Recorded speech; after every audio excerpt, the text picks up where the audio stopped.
Volvemos acá y volvemos con la emisión en video desde la Expo Prado. Volvemos para charlar con el público. En general han dado buenos resultados estas experiencias cuando las hemos puesto en marcha en otras ocasiones. A ver, ¿disparas tú, Rosana? ¿Dispara alguien desde ahí, desde la platea? Gonzalo. Gonzalo. Para eso va a precisar un micrófono que supongo siempre nos manda mensajes. le podemos alcanzar. Fiel oyente. Sí, hola. Hola, buen día. ¿Qué tal, Gonzalo? Me gustaría, Emiliano, poner un toque un poco discordante en el centro del tema que se analizó hoy. Personalmente, luego de más de 30 años de ejercicio en la profesión, 20 años de productor, el concepto de innovación para mí lo relativizo en forma importante. La innovación no es ni buena o mala en sí mismo. La innovación es una forma distinta de hacer las cosas. Pero la innovación puede traer situaciones de críticas o de riesgo para un productor que no las valora en su justo término. ¿A qué me refiero? La producción agropecuaria es una actividad de alto riesgo, es una actividad a cielo abierto, por lo tanto dependiente del clima. Es una actividad tomadora de precios, por lo tanto dependiente de los mercados. Si la innovación implica, en cualquier caso, aumentar el uso, intensificar el uso de los recursos productivos, puede volvernos vulnerables precisamente al riesgo del clima. Si la tecnificación implica aumentar en grado extremo los costos de producción, nos puede volver muy vulnerables a los mercados. Por eso es importante entender que el productor que ha sido exitoso y ha perdurado en el tiempo a través de muchas crisis, no es no es el yuppie de la tecnología, sino que es aquel más reflexivo e inclusive más conservador. Por eso, en ese sentido... Ese planteo está muy provocativo. Pongo mi toque de discordancia en cuanto a mistificar la innovación como un bien en sí mismo. Gracias. A ver. ¿Quién le contesta? No, más que contestarle... No sabía que iba a salir con eso. Ahora. Me hubiera avisado antes. ¿Quién se anima? ¿Va primero María Eugenia? A ver, María Eugenia creo que ya tomó coraje. No, porque yo entendía que, o por lo menos ayer tratando de hacerme la idea y leyendo algunas cosas, decís, ¿qué es innovar? Innovar es incorporar alguna novedad ¿no? Algo nuevo en el sistema de producción, pero no es algo que yo invente o que necesariamente signifique incorporación de tecnología o aumento de costos. Por ese lado veíamos, o por lo menos me imaginaba yo, que viene el tema del proceso de innovación. Entonces, lo que hablábamos hoy, que alguien mencionaba, por ejemplo, en un contexto donde ahora, por ejemplo, vamos a movernos con precios de los productos algo inferiores. Capaz que la innovación o el proceso de repensar un poco nuestro sistema de producción va por el lado de decir, ¿cuáles son aquellas cosas que tengo que hacer en mi sistema, en la manera de producir, para que o disminuir el costo o hacer más eficiente el uso de tal recurso? Entonces me parece como que, no sé, yo me hago esa idea que, claro, el concepto de innovación debe ser muy amplio, pero no necesariamente implica que el innovador es aquel que está gastando más plata o metiendo más insumos. Muchas veces está innovando o poniendo una idea o una manera de producir que haga que justamente los costos bajen o que sea... Acordate el ejemplo del productor ganadero en la gira de ustedes. Si no hablas frente al micrófono, Rosana, es a ti que no se escucha. No, María Eugenia hicieron una jornada de un intercrea, que había un productor no llegaba a 500 hectáreas, ¿no? Sí. Que en realidad, una escala que para vivir de eso era él solo, también era muy dependiente de él, ¿no? Pero toda la parte, la creatividad aplicada en ese caso para mantener su familia, para vivir de eso, con el trabajo de los dos, era un ejemplo bien claro de innovación. Yo creo que el planteo de que el productor tiene que ser conservador es un planteo equivocado. Me Sé parece- por experiencia propia. Me Gonzalo está de lo más divertido con, con me la, parece que no, con la me crisis que parece provocó acá. Es un poco la historia. No, yo creo que. Primero. Yo pregunto, por estoy- ejemplo, un productor conservador como el que recién destacaba Gonzalo, hoy- ¿sobrevivió a las últimas épocas del agro la uruguayo? escala. Por ejemplo, al aumento del precio de la tierra y todos esos, No. todas esas variables que se dieron. sin duda que sobrevive. Sí. No. Yo creo que primero, la innovación que sea un fin en sí mismo, estoy de acuerdo que no tiene sentido. Uno innova para algo, ya sea para ganar más, para bajar costos y ganar más, para que la gente viva mejor o para hacer el sistema sustentable en el tiempo. Innovar por innovar no tiene sentido. Innovar para perder plata no tiene sentido. Innovar para romper el suelo no tiene sentido. Innovar para contaminar la cañada no tiene sentido. ¿Estamos de acuerdo? Ahora, que innovar, que más vale ser conservador porque vamos a durar más, yo en ese planteo no estoy de acuerdo. Y de hecho hay innumerables ejemplos de productores innovadores que no son conservadores y que sistemáticamente a lo largo del tiempo han perdurado mejor que los productores extremadamente conservadores a las crisis y han hecho más plata. Y seguramente un productor de 500 hectáreas hoy o 200 de CONIAT 100, si no es innovador, La queda. seguramente se lo lleva la corriente. Cecilia. Yo ahí voy a lo que decía María Eugenia hoy, hablando de los grupos y las reflexiones en grupos, porque atrás de las empresas tenés personas y no todas las personas admiten determinados tipos de innovación. Entonces, yo creo que todo el mundo quiere progresar, pero a veces una innovación en un productor que no está capacitado, que no la admite, va para atrás. Ese productor probablemente cayó y quedó. Capaz que ese productor debería ser más conservador. Entonces, no es que la innovación sea buena o sea mala, sino que en realidad, y eso para mí es lo más rescatable de los grupos, que es que en realidad el grupo sitúa y a alguien que agarra toma una innovación, la van viendo en el proceso, la van criticando, la van ayudando, o lo hacen ir para atrás o le hacen dar un salto más. Eso me parece que... Ricardo. No, yo me quedo un poco más contento porque nos vamos acercando a la definición que yo hablé hoy cuando hablaba de la innovación vinculada a lo que es la economía o a nivel productivo. Recién se dijo, innovar para perder plata no tiene sentido. Y vuelvo a lo mismo, la innovación está directamente ligada a ganar más plata. Y no quiero quedar como un capitalista. No, o sea, estamos de acuerdo. o sea, pero es que Es en un el negocio. mundo la innovación tiene sustento si detrás de eso hay un negocio que da más plata. Y eso después genera un impacto económico y social de por sí, porque aquellos países que prosperan y que avanzan son los que realmente innovan.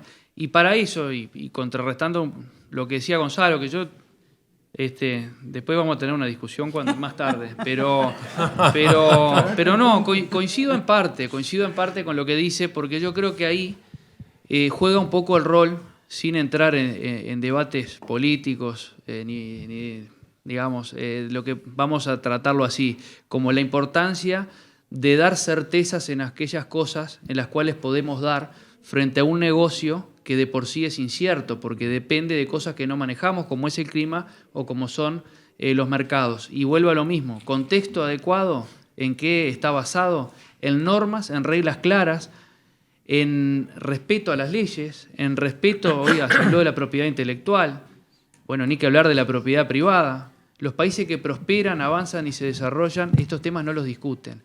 Después podemos entrar a hablar de costos y de otras cosas, de ineficiencias del Estado que se trasladan a la producción, pero sería más largo. Pero digo, dar certezas en aquellas cosas de parte del Estado, ¿verdad? Y de los gobiernos, dar certezas en aquellas cosas que generen el marco adecuado para la inversión y el crecimiento.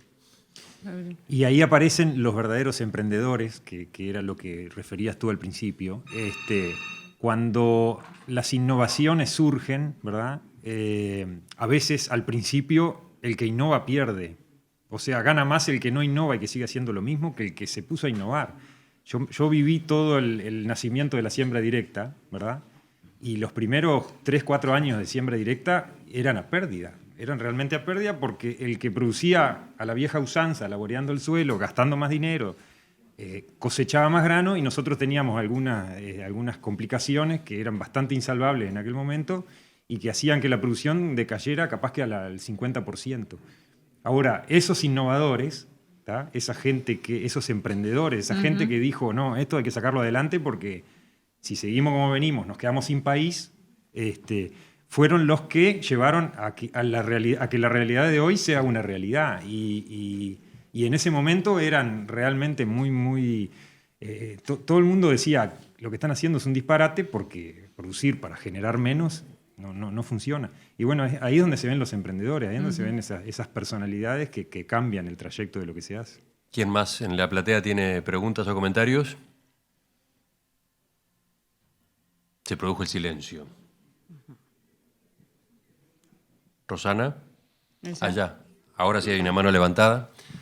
No, un comentario nada más y desde otra industria totalmente diferente que la industria de la tecnología o de la información, que es, hay un lugar en el mundo donde la innovación es la más avanzada y la más rápida y la más frecuente, que es Silicon Valley, y hay mucho estudio sobre eso pero principalmente hay una de las razones que es bien darwinista y bien de supervivencia del más hábil y del más apto, y que requiere una frecuencia altísima de fracasos, de nacimiento y muerte de emprendedores a una frecuencia que no sabemos que existe siquiera en estas regiones.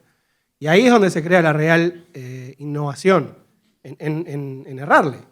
El que no le erra no aprende, y el aprendizaje viene después del error, no antes. Entonces, digamos, ser conservador está bárbaro, es una postura muy para preservarse y autopreservarse, pero la innovación viene del hacer, del probar, del equivocarse, del volver a intentar, y a escala nacional, no a escala local. Lo que pasa es que estoy pensando en el planteo tuyo y tengo la impresión de que en el caso del agro, esa disposición a eventualmente fracasar tiene que ser algo muy duro de programar, de asumir, ¿no? Quiero decir, una cosa es que fracase en su emprendimiento alguien que empezó a armar una empresita en un garage, ¿no? Caso típico de las tecnologías de la información. ¿Cuánto queda en juego allí? ¿Qué es lo que se pierde? Y se pierde muy poco, unos fierros, unos dólares. ¿Qué pasa si fracasa un productor agropecuario? Tanto uno grande como uno chico, porque el chico capaz que tiene toda su vida jugada allí, ¿no? Es la historia familiar, el futuro de sus hijos, está todo puesto en ese pedazo de tierra, ¿no? No sé cómo juega ese factor a la hora de alentar o no alentar al emprendedor en el caso del campo. Yo creo que la competencia contribuye muchísimo a la innovación. Y yo voy a, como Gonzalo, yo estoy muy lejos de la ARU, porque no sigo, y de la Sociedad de Criadores, porque yo cruzo Jersey con Holanda, entonces yo analizo, por ejemplo... Estás lejos de la ARU y por lo tanto no te va a rezongar Ricardo después cuando termine la actividad. Yo analizo, por ejemplo, uno ve... yo personalmente visualizo la genética de la carne, al contrario de otros países como Estados Unidos, Nueva Zelanda, donde la genética de la leche va varias décadas adelante de la genética de la carne. En Uruguay la genética de la carne va adelante de la genética de la leche. Y estoy convencido de que esa es la razón principal, es que hay dos razas que compiten, que es la Hereford y la Verdin Angus. Y eso, la competencia entre esas dos razas, ha llevado a que las dos tengan que innovar para mantenerse en el mercado. Y para mí es un claro ejemplo de que hoy la Hereford está haciendo cosas bien interesantes en el aspecto genético y la Verdin Angus también. Entonces, yo creo que la razón para eso, que eran dos sociedades que uno la visualizaba tal vez, porque eran más joven, como bastante conservadoras, hoy están realmente pujando fuerte con proyectos muy innovadores, y parte de eso está en la competencia y en el crecimiento de la Verdin Angus, y no nos podemos quedar atrás. Yo creo que la competencia ahí en la innovación cumple un factor. A ver, muy Ricardo, que es importante. herefordista, ¿los corrió Angus o no? Como creador de Hereford me estás. Ahora voy a tener un lío con la gente de otras razas. Hoy no puedo. No, que está bien, digo, está bueno el concepto. Sí, pienso que sí. En el caso de la raza Hereford siempre tiene una larga trayectoria y tradición por todo lo que han sido la innovación desde el punto de vista de las pruebas de progenie, bueno, una larga historia en la búsqueda de esa cantidad de herramientas objetivas que ayudan a predecir o hacer después más predecible lo que es la producción de la progenie esperada, la de los EPD. Hoy se suman otra serie de pruebas y me parece que está bueno porque dimos pie a lo que yo mencioné hoy, que es un proyecto de mejora de la competitividad de la ganadería uruguaya que se está llevando adelante justamente en la central de pruebas de Quillú, por la Sociedad de Criadores de Hereford, pero también con un grupo importante de distintas entidades, de distintas instituciones, en un claro ejemplo de integración público-privada, que también es importante para que existan estos procesos de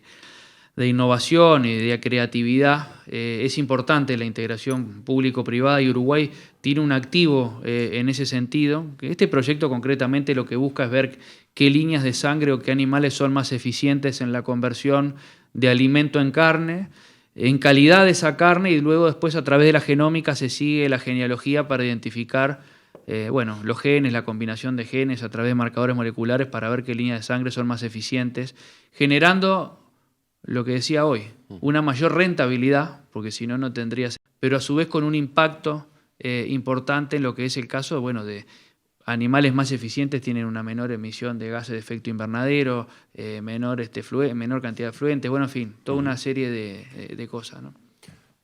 ¿Seguimos en la mesa o seguimos en la platea?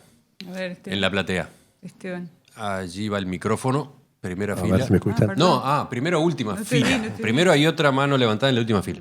No, hablando por el tema de razas, poco por hablar de la Pertina Angus, si vamos al caso, que son esas razas que van creciendo también, no es para hacerle competencia a la Hereford ni nada por el estilo, pero hoy por hoy, o entre elementos innovadores, están apareciendo también en el medio otras razas para cruzar, que son razas carniceras también. Esos son emprendimientos innovadores, caso que están presentando acá en el Prado, en el momento, el Cenepol, por ejemplo, ¿no? Son esas razas. Hay gente que puede hacer el emprendimiento de probarlas y ver qué sucede a futuro. O sea, para un productor chico esa parte se le complica. Un poco comparando con lo que decía Reilly del Hereford. Sí, la Pertina Angus hoy por hoy viene creciendo mucho en virtud a ventajas de la raza que se están explotando más, y como también ellos tienen estudios, también la Pertina Angus está haciendo análisis y eso de las ventajas de la raza y cómo se viene adaptando al medio. Pero sin lugar a duda que el cruzamiento entre ambas razas anda muy bien y eso es una realidad para la producción de carne, que es lo que produce el país, ¿no? Eso no es. Esteban. Acá. Ahora sí, vamos a la primera fila. Bueno, gracias. Yo soy Esteban Carriquiri, soy productor CREA también. Y tenía dos preguntas. Una ya la contestó María Eugenia y la complementó Cecilia Gandolfo, que es respecto al estímulo que produce un grupo CREA en la innovación y el freno que a veces ofrece a la novelería como defecto de la innovación.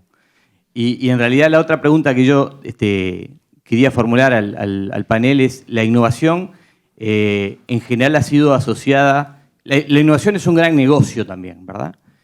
Hay detrás de la innovación un gran negocio. Y normalmente la innovación se define más en tecnologías de insumos y a veces procesos asociados a esos insumos. Pero encuentro que hay carencias importantes en la generación de innovaciones que vayan más hacia los procesos y entiendo que esto es bastante, no es neutro, es bastante excluyente y encuentro que hay muchos productores en el Uruguay, de pequeña escala, medianos, familiares o como quieran llamarles, que en realidad en general son un poco excluidos en ese proceso innovador. La pregunta al panel es cómo hacer transformar la innovación en que sea además un proceso inclusivo de esa cantidad de gente que en realidad es una matriz social importante en el agro nacional. ¿Quién toma la palabra? ¿Qué preguntita? Capaz que yo... La pregunta es ¿Cómo hacer para incluirlos? No, y digo, pero ¿a qué te estás refiriendo? O ejemplo de cuáles son los productores excluidos, o sea, ¿en qué estás pensando? Estoy pensando en el 70% de los productores familiares que normalmente en muchas de las innovaciones quedan excluidos por capital, por escala, por conocimiento, por capacitación, porque la tecnología no es muy neutra, la tecnología es bastante... en la agricultura es clarísimo, en la lechería por ahí es un poco más moderado y en la ganadería es bastante excluyente. ¿Sí? Pregunta para la No, Política de Estado. quizá ¿Cómo se llama el ministro? no, fue Sí, quizá... vamos con la respuesta a esta pregunta y después ya redondeamos para pasar a continuación a la entrevista que tenemos pendiente. Sí, Ricardo. No. Quien quiera tomar la palabra. Fue un poco con varias, digamos, interrogantes. Fueron varias preguntas dentro de una pregunta. Yo, y digo lo mismo que dije hoy, me quedo contento porque veo que vamos llegando a parte de la definición que hablamos hoy de la innovación aplicada a lo que es la producción y a lo que es la parte económica, en donde también la difusión juega un rol muy importante. La innovación es válida, yo no coincido tanto en eso de que haya una exclusión, puede ser, porque ahí entran varias aristas que pueden estar también ligadas a la construcción de capacidades, a la educación, pueden haber muchas cosas que podríamos también tardar horas y bueno, habría que desglosar un poco la pregunta. Yo sí creo que la innovación tiene un pie fundamental cuando se logra difundir de manera correcta y cuando se logra aplicar. Yo no sé si coincido tanto, yo creo que ha habido un proceso de innovación muy grande a toda escala, incluso a nivel de pequeños productores, con detalles muy chiquitos y solo voy a mencionar uno. Y vuelvo a la encuesta de la ANI que decía hoy, en algo tan elemental como puede ser productores que realicen diagnóstico de gestación. Ese es un dato que ha crecido. Los productores, muchos no realizábamos o no realizaban algunos diagnósticos de gestación. Algo tan elemental como eso, hoy vemos que es algo que ha avanzado muchísimo más. ¿Por qué razón? Por la misma, porque hay una perspectiva de incremento en lo que es la productividad al realizar un diagnóstico de gestación, poder hacer manejos diferenciales de las hembras, poder atender mejor a las hembras que van a parir, darle una mejor condición para que se vuelvan a entorar. ¿Por qué razón? Y vuelvo a la definición, porque hay una mayor rentabilidad esperada. Yo no tengo tan claro que haya un 70% de productores que estén excluidos o en esa situación. Sí, ahí juega un rol importante también instituciones que son ese vector de hacer llevar no solo la innovación, sino también la investigación, poder bajarla a tierra y llevarla al potrero, llevarla al campo y que pueda ser aplicada por todos los productores del país. Sí. Mínimamente porque se nos termina el tiempo. Una puntualización bien cortita. En la agricultura específicamente, la generación de prestadores de servicio, que era algo que en Uruguay hace 15 años prácticamente no existía, llevó a una inclusión impresionante de productores que capaz que no podían acceder a cierta tecnología comprándola, ¿verdad?, a poder acceder alquilándola. Yo creo que eso fue una innovación per se que generó ese acercamiento. Y el trabajo en grupo es lo mismo, ¿no? También. La generación de escala. Y yo creo que otro tema que hoy ya lo mencionamos, que es la articulación dentro de la cadena, ¿no? Que de cierta forma genera o promueve ese contexto para que productores se puedan incluir o da condiciones, ¿no? Y creo que en la lechería hay ejemplos de eso. Bueno, Ricardo, María Eugenia, Daniel, Gabriel, les agradezco a todos que nos hayan acompañado en esta edición de la Mesa Agropecuaria y le agradezco a la gente que nos estuvo siguiendo a través de la radio, siguiendo en video y siguiendo acá. En especial a los que han estado acá planteando sus preguntas y planteando sus comentarios. Creo que con este tercer tiempo, no digo que hayamos completado el tema, pero lo enriquecimos más, ¿no? Creo que le dimos otras dimensiones, así que me parece que esta última parte ha sido muy valiosa. La emitimos en video, en vivo, pero vamos a transcribirla junto con la Mesa Agropecuaria. Va a estar todo disponible en nuestro sitio en internet, ¿no? Y un aplauso a los presentes. Bueno. Aplauso para todos, entonces.